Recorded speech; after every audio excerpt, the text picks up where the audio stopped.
Este programa tem classificação indicativa livre.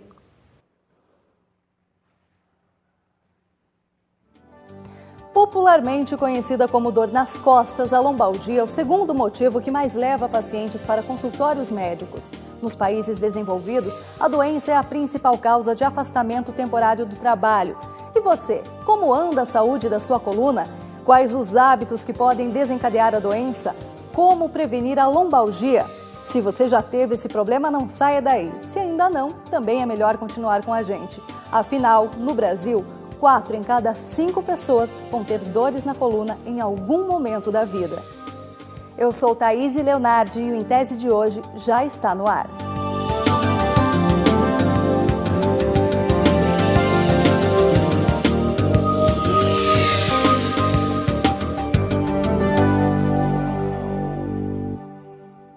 E para falar sobre como prevenir a lombalgia, nós convidamos a doutora Eliana Teixeira, médica do trabalho, mestre em engenharia mecânica que estudou a lombalgia relacionada ao trabalho e aos maus hábitos do dia a dia. E também Ângela Nancy Tisserand, mestre em ergonomia.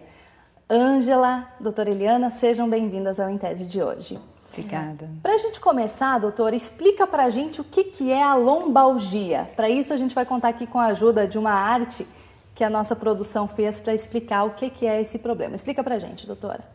Bem, a lombalgia, ela não é uma doença, é um sintoma, né, que pode se manifestar decorrente de diversas alterações, né, desde uma dor muscular na região onde você está observando, quanto uma hérnia de disco, diversas alterações anatômicas nessa região pode desencadear, né, uma dor lombar. Uhum. Na sua dissertação de mestrado, que inclusive deu origem a esse livro, Lombalgia Relacionada ao Trabalho, você analisou esse sintoma, a lombalgia relacionada ao ambiente de trabalho nas indústrias. O que pode ser constatado, doutora? O estudo da lombalgia relacionada ao trabalho, na minha dissertação de mestrado, que eu realizei no programa de pós-graduação em Engenharia Mecânica aqui da UFPR, e cuja orientadora foi a professora Lúcia Okimoto,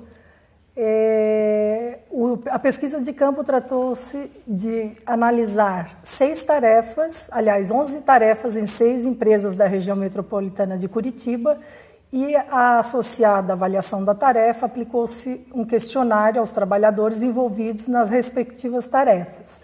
No total foram 48 trabalhadores, onde se obteve alguns dados sobre essa amostra. E quais foram esses dados? Esses trabalhadores estavam, por exemplo, levantando uma quantidade de peso superior ao que seria indicado para suas condições? Os trabalhadores envolvidos nessas tarefas são trabalhadores que passam a sua jornada inteira levantando carga, né? Então, passam 8 horas por dia levantando carga. Foi avaliado tarefas na indústria de alimentos e metalmecânica. Então, teve desde tarefas de paletização, ou seja, né, o trabalhador passa o dia todo pegando a carga e colocando em pallets que depois vão surgir em supermercados, como caixas de leites e outros produtos, né? E outros que às vezes circulam dentro da própria indústria. O que se observou na amostra é que esses trabalhadores são trabalhadores, em geral, trabalhadores jovens, que permanecem por período curto na função, justamente pela sobrecarga que se observou em relação às atividades, e observou-se também que, em geral, na amostra estudada, a maior parte dos trabalhadores estão levantando mais carga do que o recomendado pela equação do NIOSH, que foi um instrumento que eu utilizei na dissertação para avaliar as tarefas onde eles estão inseridos. Essa situação que a doutora Eliana percebeu no estudo dela, Ângela, também se repete nas outras indústrias que existem aqui no estado? Esses trabalhadores muitas vezes acabam sendo submetidos a uma condição de trabalho inadequada? Isso é meio geral, né? Em todo tipo de indústria, principalmente em áreas de armazenamento, expedição, né, onde tem muita movimentação de carga, isso se observa. Como que a ergonomia, essa segurança no trabalho são vistas pelos empresários, pelos donos de indústrias? Então, percebe-se que atualmente já existe uma grande consciência, vamos dizer assim, não digo grande consciência, mas já existe uma sensibilização maior da parte dos empresários, das indústrias, né, principalmente, que é o que a gente tem mais contato, a nível assim de preocupação, preocupação com melhorias, até por conta do cenário, né? Esses últimos anos vem crescendo significativamente os casos de absenteísmo por LER, hoje denominadas DORTs, né? Distúrbios osteomusculares relacionados ao trabalho, que entre eles a lombalgia. Até no seu livro, doutora Eliana, a senhora comenta que nos países industrializados a lombalgia acaba sendo a segunda maior causa de afastamento temporário, né? Aliás, a principal causa de afastamento temporário do trabalho. Quais são os erros mais comuns que são cometidos na prática, no dia a dia do trabalho, que acabam desencadeando a lombalgia? Em relação até à metodologia utilizada, além do peso da carga, é importante se avaliar a qualidade da pega dessa carga. Se o trabalhador pega a carga em frente, né, à sua frente, não tendo necessidade de fazer deslocamento do tronco, né, porque cada variável da tarefa desfavorável é um fator suplementar de risco além do peso da carga, né? A altura que ele pega essa carga do chão, o próprio peso, a gente verificou, né, que várias indústrias utilizam como padrão um levantamento de carga elevado. Em algumas situações é difícil reduzir a carga, porque se ele está levantando uma peça que tem 40 quilos, a indústria não pode quebrar a peça ao meio, né? Mas nesses casos tem recurso de tecnologia, né? Levantamento mecânico, um auxílio, 2 pessoas pegarem essa carga. Então, tem situações de melhoria da tarefa para evitar essa sobrecarga ao trabalhador. Tá certo, a gente já continua com a nossa conversa. Agora a gente vai ver umas imagens produzidas especialmente para o programa de hoje. Não é só quem levanta peso no ambiente de trabalho que está propenso à lombalgia. No escritório, maus hábitos também podem comprometer a coluna. Nós acompanhamos algumas horas de trabalho de uma secretária. Veja só como é o dia a dia dela.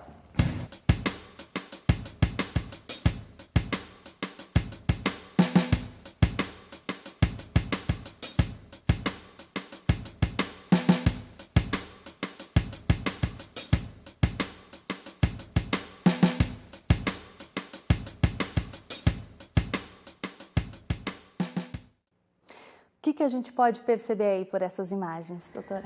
Eu identificaria algumas situações importantes, né?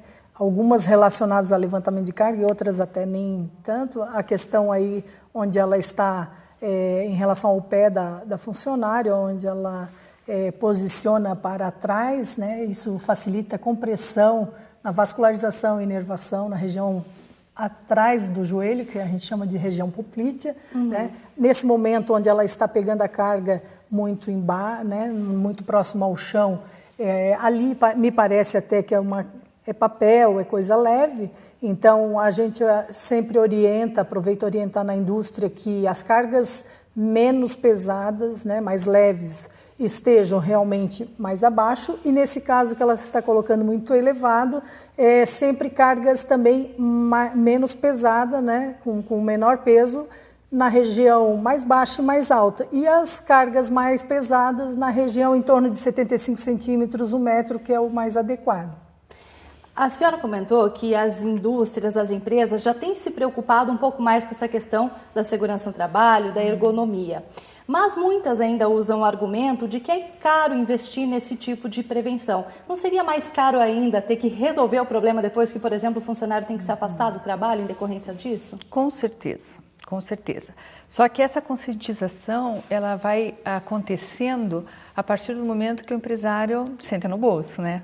Então, eu sempre digo que quando ele começa a perceber que a sua empresa está gerando pessoas lesionadas, afastando, grande absenteísmo, e começa a sentir que isso pode se desdobrar em processos trabalhistas, em solicitações de indenização, a própria imagem da empresa dele começa a ficar denegrida perante a sociedade, o produto às vezes é atingido nisso com lucros cessantes, então o impacto é muito grande a nível financeiro. E daí sim, né, começam a ter a conscientização de que realmente a despesa com melhorias nas condições de trabalho não é uma despesa, é um investimento. Pelo que você pode perceber no seu trabalho, doutora, os funcionários têm consciência disso também ou não? Sim, muitos deles têm, e eu tive a experiência de algumas verbalizações por parte de alguns, que um deles falou assim, no início eu sentia dor, mas aí eu entrei na academia e aí melhorou, a partir daí eu comecei a não ter mais problemas. E até uma empresa onde existia bastante auxílio mecânico já, eles utilizavam talha. Apesar da tarefa bastante desfavorável, que esse trabalhador trabalhava levantando 40 quilos, então só o peso já é desfavorável, mas foi uma empresa que teve muito interesse no trabalho, inclusive houve um feedback para a empresa no final, onde o presidente da empresa participou e exigiu que todos os engenheiros e projetistas tivessem acesso a essa informação para verificar as melhorias que poderiam realizar. Ângela, rapidamente, o que é que precisa ser feito para mudar a cultura das empresas que ainda não acham necessário investir nisso? Eu acho assim, nós podemos ter ações pontuais e ações... Eu sempre falo que a ergonomia ela é um processo dentro da empresa. Ela tem começo e ela não tem fim, né? Então, nós temos que aproveitar muitas oportunidades de trazer realmente modificações que tenham um impacto grande nessa redução de custos, de prejuízo para a empresa. Daí ela realmente consegue perceber que precisa. E a cultura é tudo. A cultura não se muda de um dia para o outro, né? Então ela tem que ser aproveitada em muitas situações, tem que estar se falando, treinando as pessoas ali. O vídeo que você passou eu achei perfeito, porque eu digo, o que falta ali? Não adianta dar o melhor posto de trabalho também se você não coloca o treinamento para aquela pessoa saber como que eu vou regular, em que altura que eu vou regular a minha cadeira, como é que vai ficar o meu monitor, em que altura que é ideal. Então o trabalhador ele tem que ser o foco também o que nós chamamos de ergonomia de conscientização, que ele tem que ser ouvido, ele tem que ser observado para a gente entender muito bem a tarefa, né? E também tem que ser treinado, orientado. Tá certo. Ângela, muito obrigada pela sua participação na Em Tese de hoje. Imagina, eu que agradeço.